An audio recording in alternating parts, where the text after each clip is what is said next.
And welcome back to the William James Memorial Library's Facebook live stream of Hot Cakes and Hot Reads for September 27th. My name is Adam Gilbert Cole. I'm the Adult Services Librarian at William James Memorial Library. So, we are going to talk about good books today while we make a great pancake recipe together. Or you can watch me do it and then make it on your own later. But I did want to talk a little bit about stuff going on at the library, like we usually start with. Yesterday we had a book sale, an outdoor book sale scheduled for the Friends of the Library that unfortunately got canceled because they couldn't set up a book sale in the rain outdoors. Keep an eye on our news feeds on the website and on our newsletter and on the Friends newsletter to see if when they'll reschedule that. Just because the Friends book sale is an important part of their fundraising efforts, and their fundraising effort is an important part of the library services that we offer.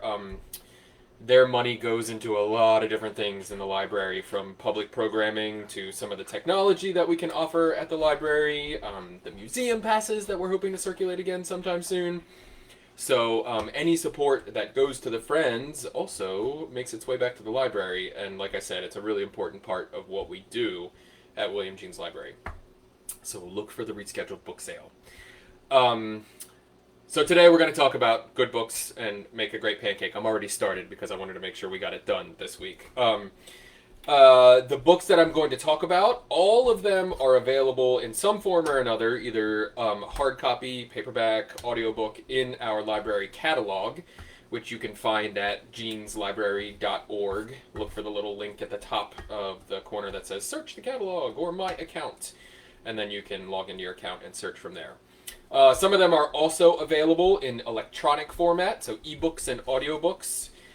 Through the Libby app, which you can download on your tablets or on your smartphones.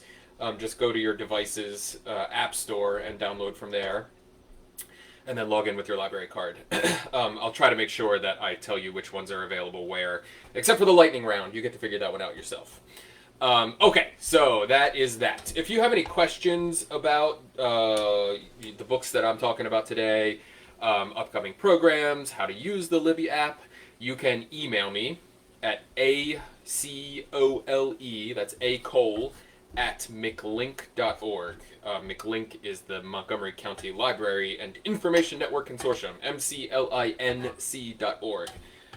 We're a network of libraries in Montgomery. We're part of the network of libraries in Montgomery County. So we share our books across all the libraries and other services, things like that.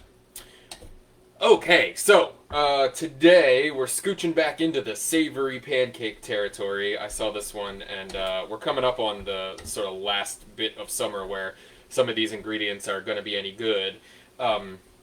So today we are going to make a savory cheddar and bacon pancake with corn and jalapeno. It's a cornmeal and flour-based pancake, and right now I am frying up the bacon in my cast iron skillet. I started with 4 ounces of diced bacon, chop, chop, chop, and a tablespoon of unsalted butter and a tablespoon of water. And as the water boils off, the butter and the bacon fat are going to start crisping this up, and then I'm going to start to add the other ingredients as we go. So I'm just going to talk about the ingredients as we get to them this week because I'm already in the process of making things. I won't show them off right now like I usually do. Okay, so that's our pancake for today. Let's get started by talking about our good books. This is a newish one that came across the library. September, actually, brand new. That came across the library shelves, onto the library shelves recently. So this is The King of Confidence, a tale of utopian dreamers, frontier schemers, true believers, false prophets, and the murder of an American monarch. How's that subtitle for you? Alright, so this is nonfiction. It is by Miles Harvey, who is author of several other tales of nonfiction. This book centers on James Strong, or Strang, I guess I don't know how to pronounce his name given when he lived, from 1813 to 1856, who, the tale sort of follows him from Western New York in 1843 when he sort of vanished into the night. Things are starting to crisp up here.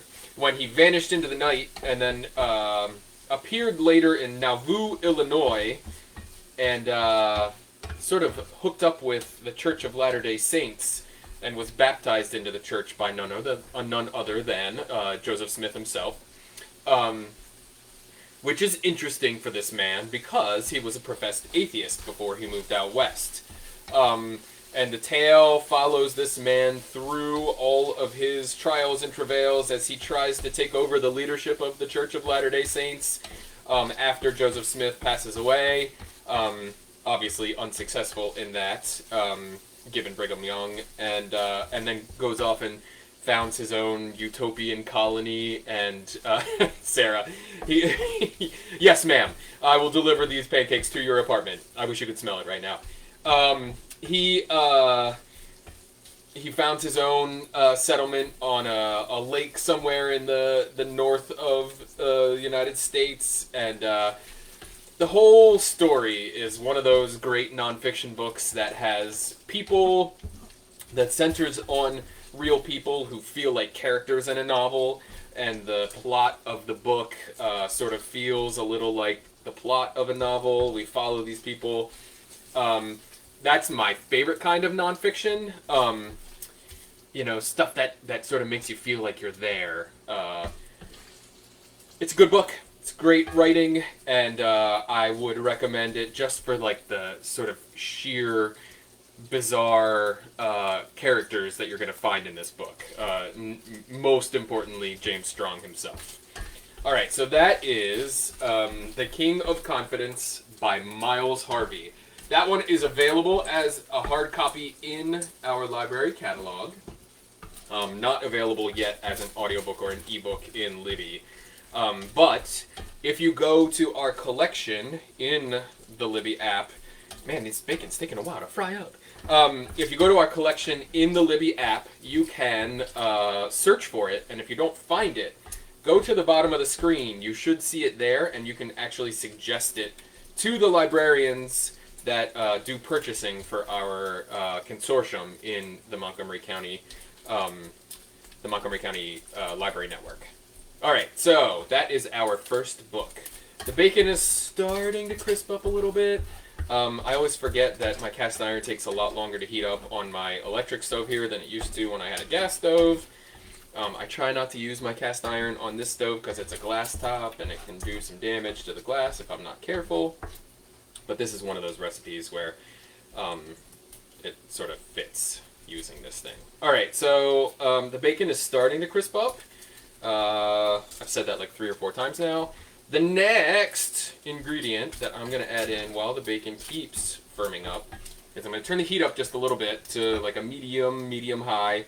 And I've got a cup and a half of fresh corn that I cut off of an ear, or 3 ears, smallish ears of corn here. And that's going to go in with the bacon. Get bright. Hear it sizzling. Fresh corn is one of my favorite things about summer. I don't love summer, just because of the heat. I can't cool off in the summer unless I'm in air conditioning. But fresh corn is one of those things that you just like. Everything about it is drool worthy. And you can use frozen corn for this. You want to try to sort of thaw it out and get as much liquid out as possible beforehand. Sort of squeeze it out in like a strainer or something like that. The only reason I prefer the fresh corn is because corn kernels that have been frozen can get a little rubbery after you thaw them out.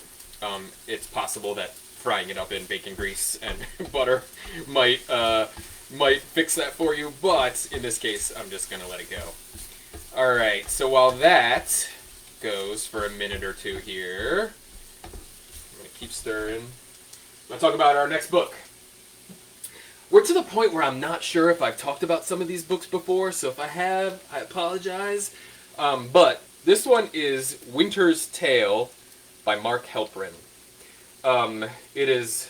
I realized as I was looking at the books that I'm suggesting this week that most of them are like tomes. They're giant undertakings. I hope that the fall weather makes you feel like that's a worthy endeavor. Because this is one of my favorite books of all time. This book, like I said, is giant. It's massive. And it got turned into a movie sometime in the last decade. I don't remember when.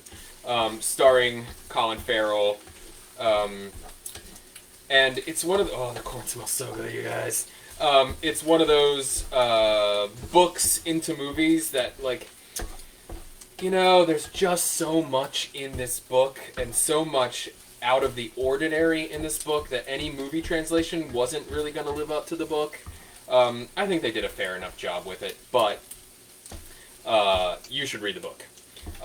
The book, it's so huge that I have to give you just like a sort of laundry list of what it involves, because it moves from the late 1800s in Manhattan, and this is like a mythical Manhattan. It's not really representative of the actual historical Manhattan. It moves from that time period to the 2000 into 2000. These characters that exist across the time periods, are sort of mirroring each other in their heroic feats. All right. I should have let the bacon crisp up a little more before I put that corn in, because that corn is nice and cooked right now, but the bacon is still a little soft. But hopefully the next couple ingredients will help us solve the bacon problem here. So the next thing I'm going to add is I have seeded and diced 2 jalapenos. You can scale this up or down depending on the heat level you like, and if you take a taste of the jalapeno ahead of time. You know, they're sort of variable in their heat level. The green jalapeno I'm using had a fair bit of heat. The orange one, that's seen some time, has mellowed a little bit. But we're going to put that in, get a little bit of color and heat going here. And then I have 8 diced scallions. I'm going to use about half of that in this pan right now. And cook those for a little while longer. At that level of heat that I had going. Alright, so we were talking about Winter's Tale when I so rudely interrupted myself. Alright, so one of the main characters of the book is a flying horse. The city of New York itself plays a pretty major role. You sort of feel like... I think I've talked about this with other books, but one of my favorite things is when the setting itself in a book feels like it's a character. I'm having a hard time talking right now because I'm drooling so badly. This smells so good, guys. Alright, but the main characters, there's like star-crossed lovers from different social castes. There's Dickensian orphans and turn-of-the-century mechanical outfits, and the whole thing is just like a sort of novelist's fever dream. That just is extraordinary. And in the hands of a lesser writer, it might feel like too much and unwieldy. But Mark Helprin, God love him, is one of, in my opinion, one of the best novelists writing right now. Which complicates my feelings, because I love reading his books. As a writer, he is exquisite at putting sentences one after the other. They're like, there's no wasted words, even though the sentences themselves feel really lush and extraordinary. But Mark Helprin, the person, is not someone with whom I would sit down and have dinner. I think we have very different views of the world. His work, not as a novelist, is in think tanks that sort of have an opposing viewpoint on the world than I have. And so, we run across this complication. All right, so this looks pretty amazing, you guys, and I'm going to put this on a plate to cool off while we get the other stuff going. All right, so Mark Helprin. You know, we've seen this with other artists. You know, you really love someone's work, but oh boy, howdy, like their viewpoint on the world is very different from yours, and maybe to a point where you feel really uncomfortable supporting them. I don't have answers on this front. This is one of those things where, like, you know, we get to know a lot more about people's personal lives in the year 2020 than we did back in the year, say, 1980, or whatever. All right, I'm gonna have to turn this down because I will need to scrape this out a little bit. Anyway, I wish I had a good answer on this front because, like I said, this is one of my favorite books of all time. I read it before I knew anything about him as an author, and I still find myself going back to the book every now and then, out of fondness for the writing and the story. I don't know. There's a discussion to keep alive. Okay, so that's cooling off, and that is Winter's Tale by Mark Helprin. Any one of his novels, I would say, is a pretty good one to dip into. Alright, so next we're going to make up the batter. I have in this bowl, I don't know that you can see it, but I've got a cup of fine ground yellow cornmeal and a cup of all-purpose flour. I have let's make sure I get the measurement right here, a teaspoon of kosher salt. Yes, a teaspoon of kosher salt. A quarter teaspoon of baking soda. 2 teaspoons of baking powder.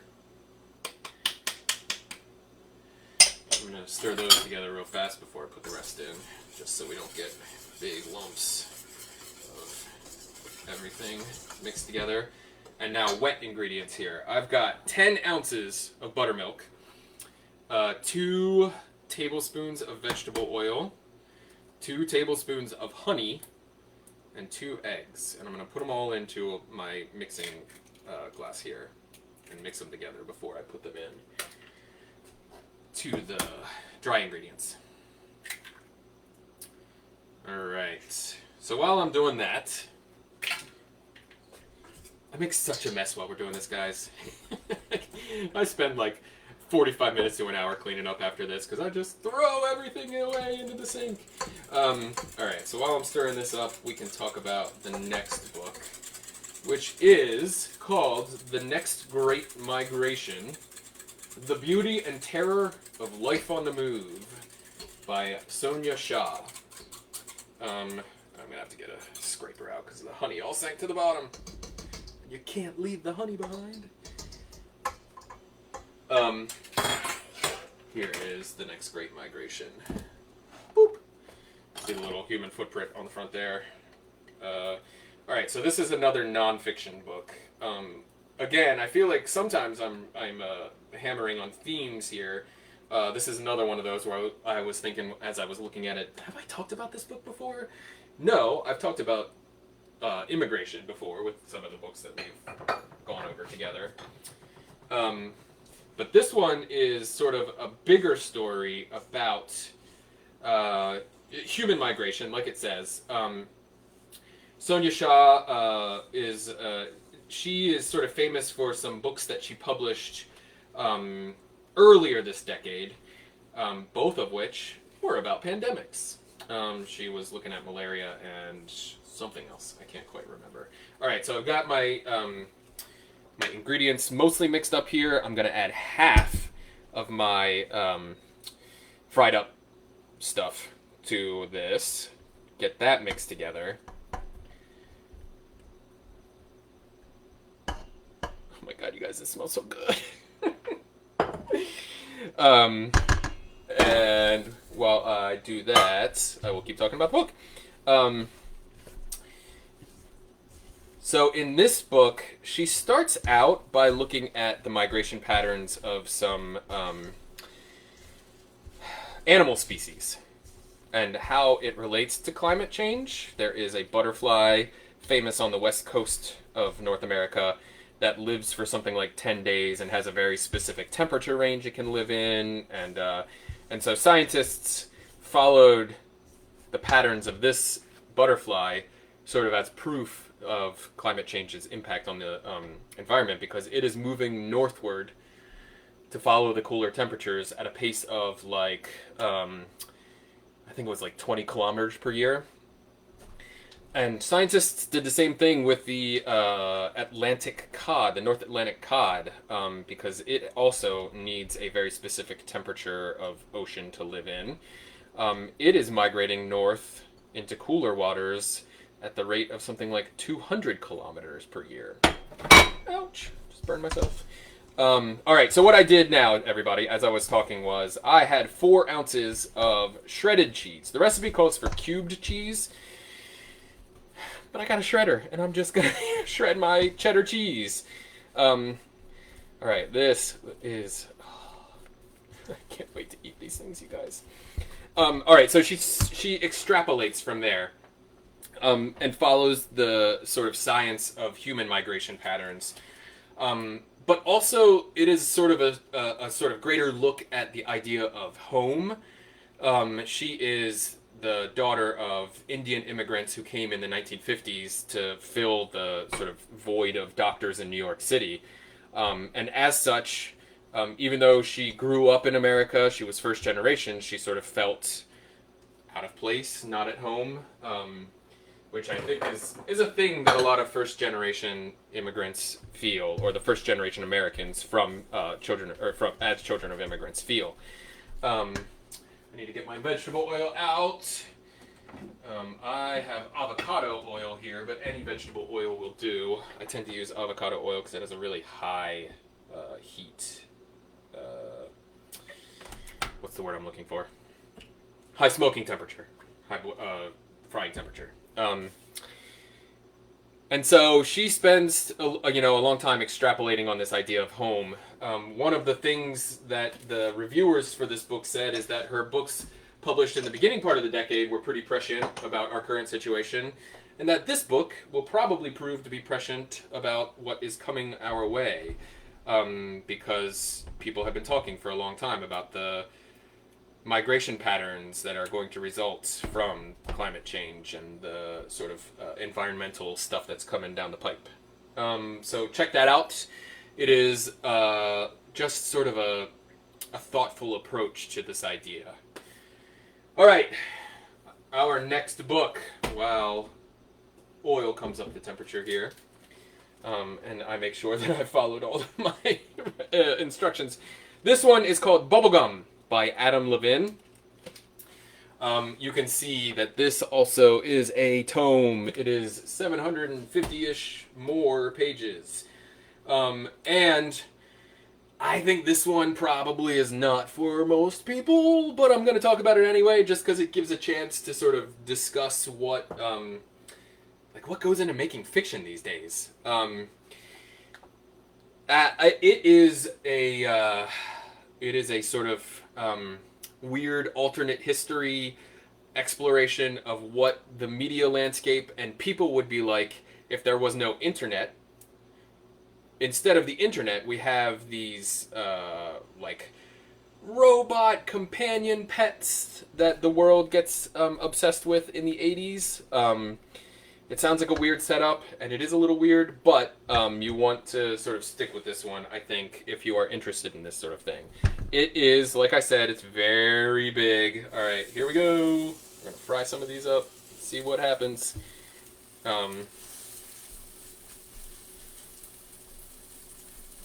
Oh, man. I'm so excited, you guys.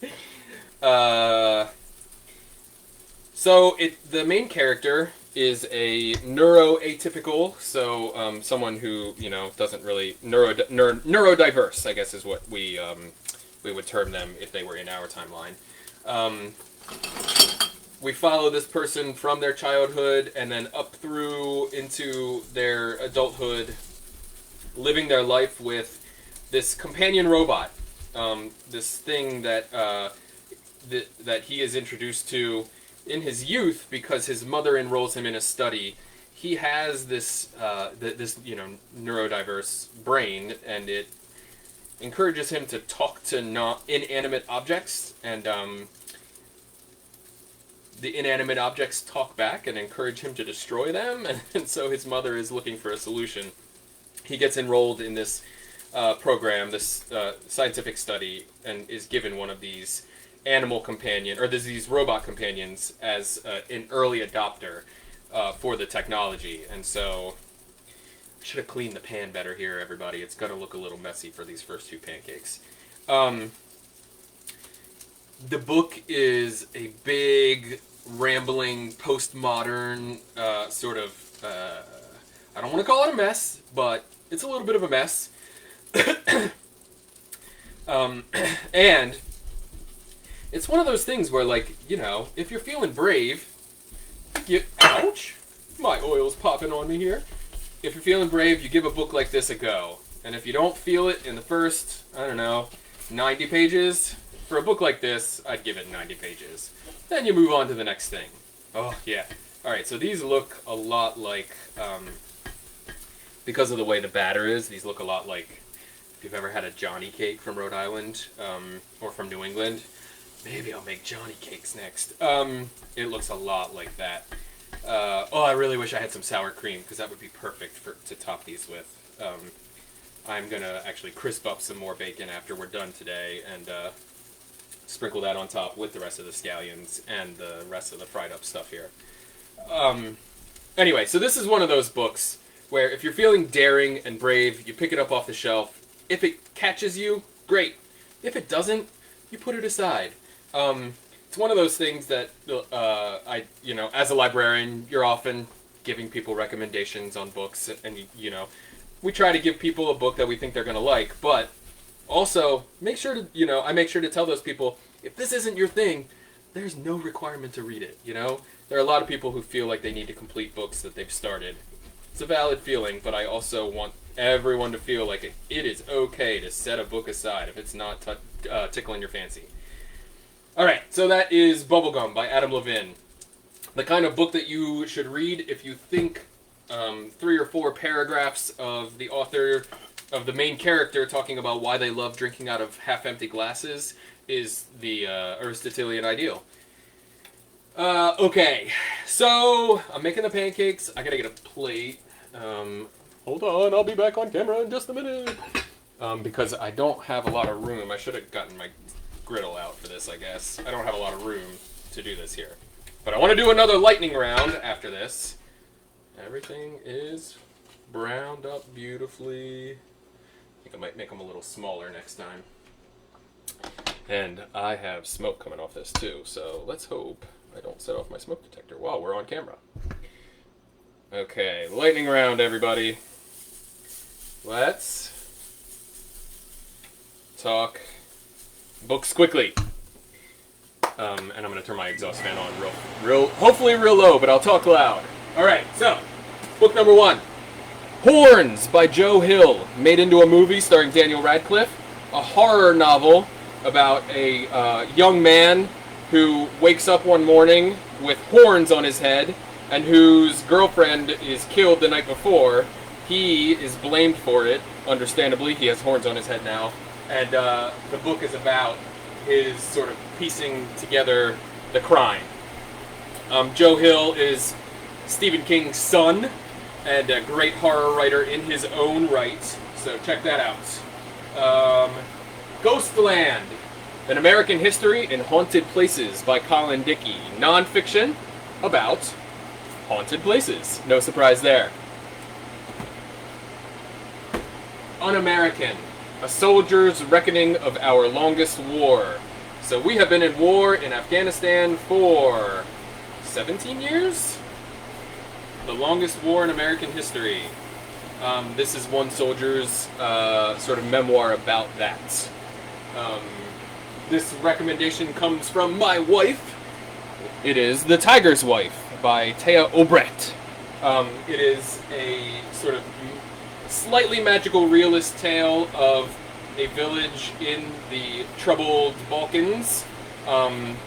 The author is detailing stories that her grandfather told her that It's fiction. That the main character is detailing stories that her grandfather told her about life in that village, and so it's a very beautifully written, very loving, but also, you know, it's about civil war and war crimes and atrocities. All right, so this is Infused, an adventure in tea, or Adventures in Tea. This is for anyone who wants to have a go at making tea, the same kind of beautiful ritual in their life that coffee can be.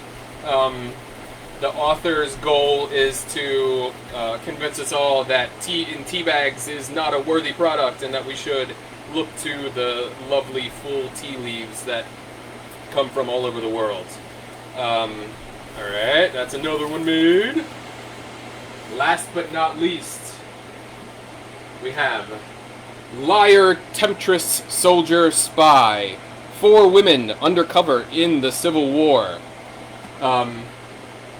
It is exactly as it says, and it is another one of those nonfiction books, like I talked about in the beginning, that follows people who feel like characters. I need a little more oil, or I really am going to set off my smoke detector. And just fascinating stories. You know, I think we've probably seen a little more about the lives of women in the Civil War in the last, decade, 20 years, whatever, but it's always interesting to see the kind of stuff that people lived through at that time. Especially, women who don't, whose contributions to society were certainly downplayed in the initial tellings of the Civil War. All right, everybody. That is today's Hotcakes and Hot Reads. I will get the information for this recipe posted on our website and on the Facebook page, and the book titles with links to our catalogs, so you can request them. Thanks, as always, to William Jeans Library, John Lewis, for the idea for Hotcakes and Hot Reads. This one's going to be a good one, y'all, so you should give it a try. All right. Thanks. Much love. Mwah. Goodbye, everybody.